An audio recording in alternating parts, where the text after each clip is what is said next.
Hi guys, my name is Kang. I'm studying about international business. This presentation is talking about Republic of Korea. In the first topic, I'm gonna talk about the purpose of this presentation. Then, trying to introduce about country background information of Korea.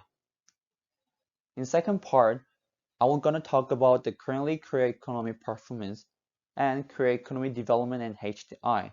Then, we'll try to say which one is more important to Australian company.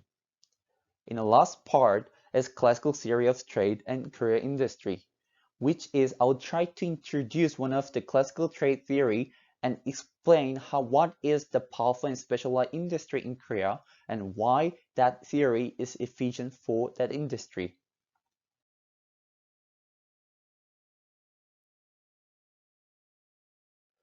What is purpose of this report?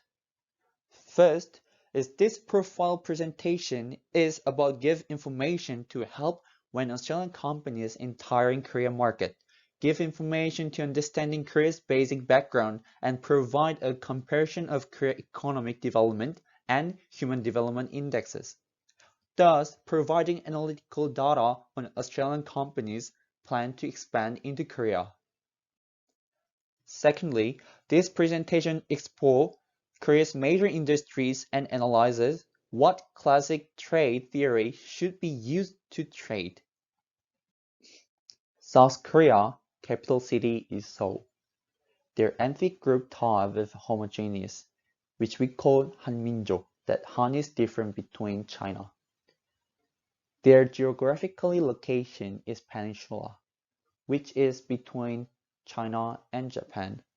The population number is 51.6 million, that is twice number than Australia. Their currency is won. Especially the Korea is the only divided country in the world because the Korean War is not yet finished. The condition of Korean War now is truce. The government type is presidential republic, which is presidential election once every 5 years. Also, the Korea joined a lot of economic cooperation group. For example, like OECD, WTO, APEC, G20, etc. They're showing a powerful diplomatic ties. Their economic type is mixed economy. Also, the South Korean nominal GDP ranked in 9th in 2020, which is highest ranked in the world. And the Asia's fourth largest economy registered in nominal GDP.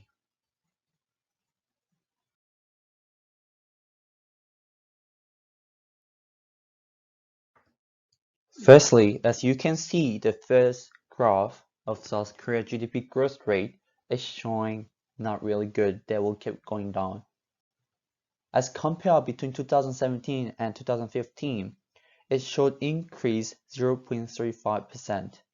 However, the South Korea GDP growth rate for 2019 to 2017 it showed decline 1.12%. Also, in the current situation, the Korean economy faced on really hard situation, which is COVID-19. The economic activity has fallen sharply. The current authorities have reacted promptly to contain the spread of the virus and support the economy. Even so, the GDP is contracting, albeit markedly less than in other OECD countries. The OECD mentioned they think and expect that the global recession will slow the recovery. However, the Korea government facial policy is very expansionary.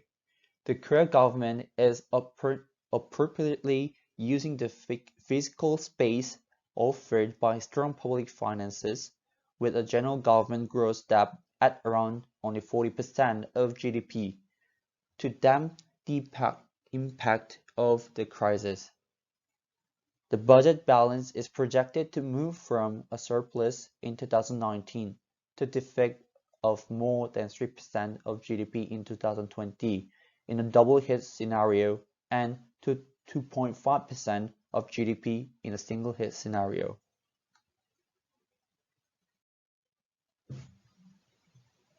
Which means it will going more well the other country can recover fastly and safely. In a GNI per capita, as you can see the first graph photo, the South Korea GNI per capita is kept increasing until now. For example, the South Korea GNI per capita for 2016, there was $29,330. It is 2.12% increase from 2015. As compared with 2016, currently in 2019 was $33,720. Is nearly 14.3% increase between 2019 to 2016.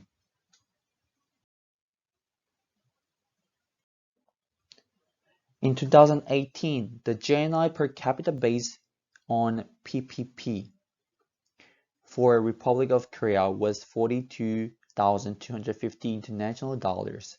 The GNI per capita based on PPP of Republic of Korea increased from 16,620 international dollars in 1999 to 42,250 international dollars in 2018, growing at an average annual rate of 5.07%. Standard of living and economic productivity is kept increasing.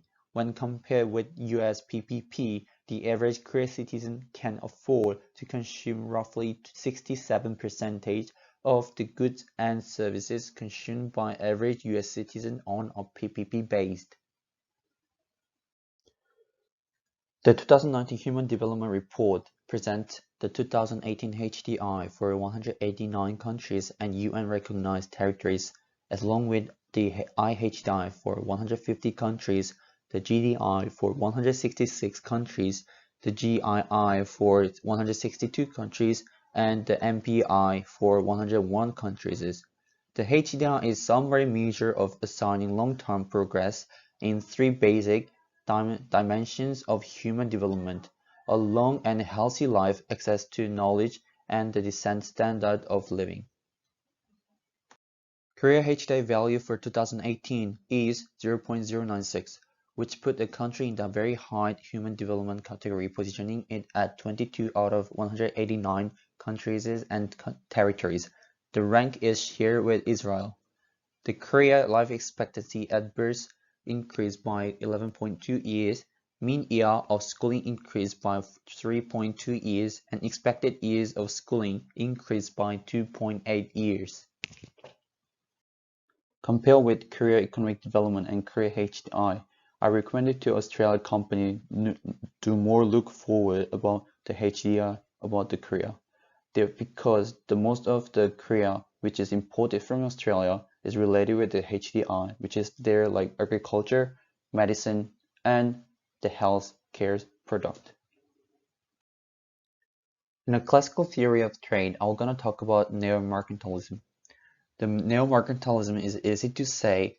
It is the policy regime that encourages export and discourages import, controls capital movement, and centralizes the currency decision in the hand of a central government. As you can see in here, the Korea industry is really focused on the future industry. Especially they focus on electrical machinery and equipment and the future car industry. In here, as you can see, they are the leader in the DRAM sector. They took a 73.5% of market share and had a 43.4% share of the global NAND flash market. Also, they take a EV battery market 37.6%. Samsung market share in the global DRAM market stood at 43.5% in the April-June period.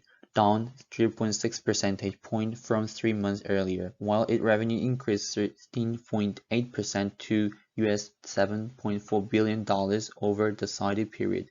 The local competitors SK Hynix came in second with a 30.1% market share in the second quarter. In an EV battery market, the first highest ranking is LG Chem, which is Korean company. They took 25.1% of market share, and then the Samsung SDI took the 6.4%, then the SK Innovation took a 4.1% market share in 2020. All of the industry that Korea focus on are those that are hard for latecomers to follow.